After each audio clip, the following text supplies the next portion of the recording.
Well, hello, everyone. Welcome back to the CrossWinds Church More Than Sunday podcast. I'm excited. Today, we're going to get one more opportunity to talk to Jodie Tay, our associate pastor, about what the Creekside Center for Spiritual Formation will look like, and specifically in regards to this thing that we call deconstruction, or what it means to wrestle with areas of your faith. How great is it to have something coming that will kind of walk alongside people as they do that? So, enjoy this.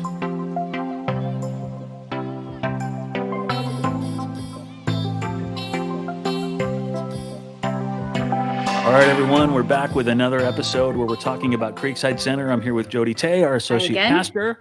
Hello. Hello. And we are wanting to jump into a little bit of one more thing that Creekside can be all about for people.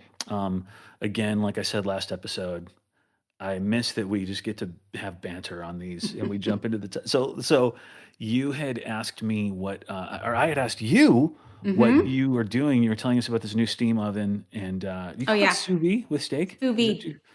Sous vide. Vide with a D? V-I-D-E. Is that from a place? Is that French? What is French. that? It's French cooking. It is. Yeah, and I'm Italian, so we don't do that, but we're going to try sous vide.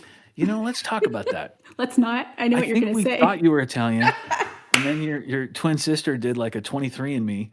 Yeah, we're totally Irish. Yeah, turns out we're Irish. Yeah. So my dad is Italian, and literally he grew up with his grandparents who were both off the boat from Italy. I got him like an Ancestry.com DNA kit for Christmas. He took it. Oh no. And he's like 3% Italian or something like that. Gosh, it's devastating. Like, this can't be right. If you literally know who your ancestors are, it can't be right. There's no way those things are right. That's what I'm saying. That's why I keep saying I reject it. Not that I don't like Irish, but my mom's maiden name is Salerno. My grandfather lived to be 100 years old. My little Italian grandfather. Yes. He born in Sicily. I mean, come on. We're Italian. It doesn't make sense. I think he actually came out more Irish than Italian as well. It's not to say there's probably not some of that in there on his mom's side, but on his dad's side, there's no doubt who. I mean, your last name's Coley.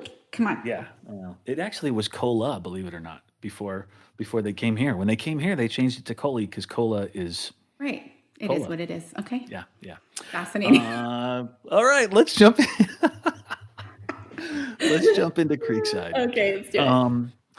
So one of the other things we're really hoping Creekside can be a place for is what I often from the stage call wrestling, and conversations where people really are wrestling through their theology, what they believe, what they think it looks like to live out their faith, and I think we wanted to talk about that a little bit. Yeah, I think, CrossWinds has always been a place where people were free to question, wrestle, and we've talked a lot about it over the last few years that it's okay to do that. But there's a word that's been coming up around that lately that I hear a lot, and maybe people listening have heard a lot, but I don't know that we've ever really had somebody explain what this is. Yeah. And it's the word deconstruction. It's everywhere right now when we talk about wrestling. So I'm wondering if you could just kind of explain to us how you view deconstruction, what you think deconstruction is. I'll do my best. This is not a clinical definition. Right. If I was smart, I would Google it right now and make sure I get this correct as we're recording on computers, but I won't. I will describe it as this. I think, and I'm going to describe it in the context of people who've spent quite a bit of time in church. If you grew up in the church like me, you are given, and like my kids will have, you are given a set of beliefs along the way, whether they were given to you adamantly, dogmatically, or whether you just got them through osmosis, right? Right. What do I believe about Noah in the ark? What do I believe about the role of women in ministry? What do I believe about what it takes to be saved or go to heaven? There's an infinite amount of things, right? And maybe you spend your whole life not questioning those, or not really thinking through why you believe them. You only believe them because that's just what you've always believed, right? Um, and at some point, you get to a place, sometimes, not everybody does, Mm-hmm. where you go with one of those, or two, or 1,000. Um, Mm-hmm. I don't know if I really believe that anymore, or why I should believe that the way that I always did. Does that make Right. sense at all so far? Um, Sure. and you start to kind of do research, or some academic looking, or you start to have conversation with friends, or you start to really dig into that, which is, by the way, in my opinion, the most God honoring thing in the world. I think Mm-hmm. sometimes we get on people's case like, well, why would you open yourself up to these doubtful kind of thoughts? They're not doubtful. They're Right. I so respect and want to know God in this area that I I'm going to take this seriously enough that I'm going to go like learn about this, and Mm-hmm. um, Yeah. think about this and process this, and you start to deconstruct, basically unbuild Right. the thing that has been built in you forever, for a really, really long time. And I That's know how I that describe it. I think it's a great way to describe it. That's how it's been for me as I've thought about the word deconstruction, that Yeah. unbuilding. Um, and then rebuilding, or sometimes things don't get rebuilt, right? Sometimes Yes. they stay Yeah. in pieces for quite a long time. I know that you have gone through, as we've been working together now for how many years? I don't Yeah. know, Yeah. 10, 12. You've gone through 12. your own 12 years. 12 years. Oh my Yeah. gosh. Through your own season of deconstruction. Can you tell us a little bit about what that was like Oh for my you? gosh, I'd love to. Yeah, yeah, yeah, yeah, yeah. I mean, I wasn't planning on it, Oh, in this personal level, but I'll oh, I'll okay. I'll just give you a tip off for me Okay. of where it began. When I was being installed, I believe is the technical word, as the senior pastor of CrossWinds, one of the things that I had to do was become ordained, and there's a quite the process you have to go through. Frankly, every church can do it any way they want to do it, but at CrossWinds, Mm-hmm. part of how we do it is you go and you have to meet with a bunch of other area pastors and basically prove your doctrine, that you're sound, which, just by the way, right there is problematic because with the thousands of denominations in the world, Yeah. sound is not a real thing. Right. It's everybody disagrees on literally Yeah. Everything. every possible thing you could, you know. Yeah. So, um, uh, as part of that, I had to sit down and draw like a 50-page document on what I believe about all these different Mm-hmm. things, and then explain why I like, prove it, kind of a thing. Um, and so I did that whole process, and it was really good. And I hadn't really had to do that since seminary, when I was quite a bit younger. Mm-hmm. And as I did it afterwards, I found myself starting to look at those things that I had been thinking through and going like, I don't why do I believe this? Just because I've always believed this? Or Mm-hmm. because somebody told me that in a class? I want to really read some other opinions on this specific thing, or this specific thing, or this one. And I've always been a little bit of a black sheep when it comes to some of that stuff. And I like to push back, and I like to be the one who's like a contrarian in my process. So it's not like that was a new thing that happened in that moment. I've been that my entire life.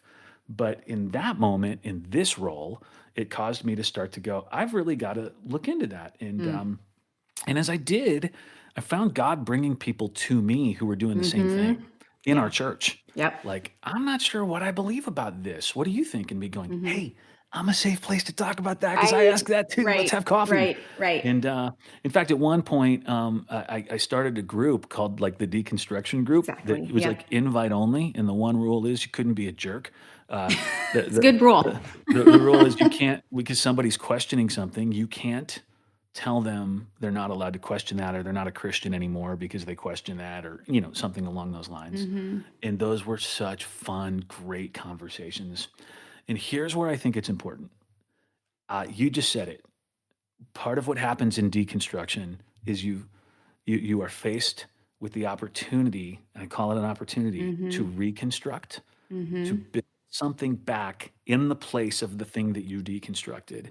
And when you do it right, you often build something back that's better and Better. stronger Yep. than what you started with, because now you're building something based on you and your Mm-hmm. work, your inner work, your learning, your whatever, your Right. conversation.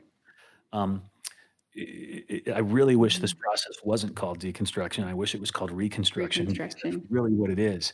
However, if you do not have a place to do this, people to do it with, people to walk alongside and Mhm.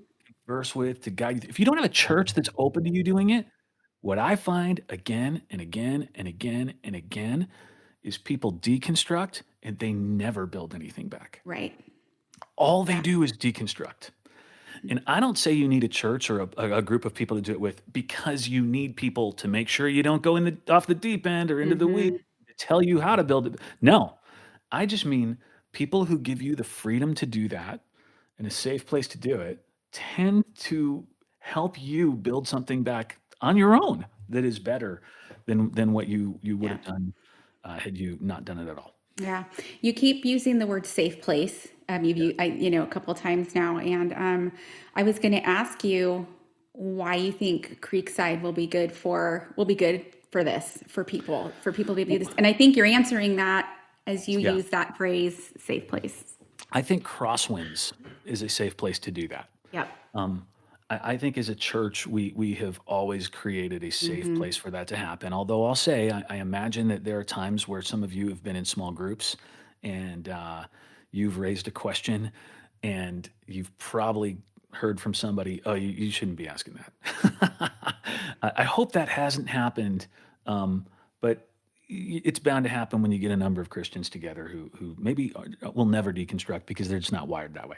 Right. Um, and I think as such, our Christian world has often not allowed it. And so where Creekside can do this well is outside the bounds of what traditional church looks like, or even what Right. Crosswinds looks like.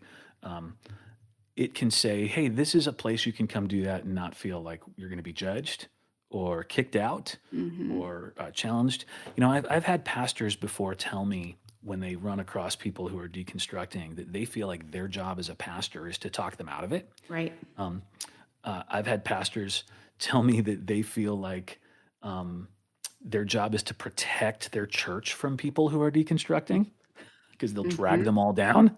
Uh, and so, as much as I think Crosswinds is a place that this can happen, why we need Creekside is because I think there's a lot of people Right. who are not in places that will allow for that. Exactly. And you kind of took the words out of my mouth. I remember several years ago, a woman had called the church and she was looking for a pastor. She already went to another church in the area, but was just looking for another pastor to just talk with her about some really big questions she had about Yeah, salvation. And she was told in her small group at her church, this is not, I'm not criticizing, this was just her story, yeah, that she couldn't ask those questions. And it was everything you're saying. You can't ask yeah, these questions. Can't be a part of our small group if you're going to question this. Why would you ever question this? yeah, This is dangerous. That word came up yeah, that her questions were dangerous, and so she yeah, was just looking for a pastor somewhere else to. Will you just yeah, talk with me about my questions? yes, And we sat down and talked. They are still at Crosswinds.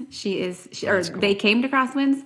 Yeah, It just was safe for her to ask the yeah, question. And there's a lot of people out there who need the safe place to ask the yeah, questions. yeah. Back to my ordination process. I think Yeah. part of what sparked in me a desire beyond just for my own deconstruction, but to be a place at Crosswinds where it's safe to do it, is realizing, oh, I'm sitting in front of a council of people who are checking whether everything I believe is correct Hmm.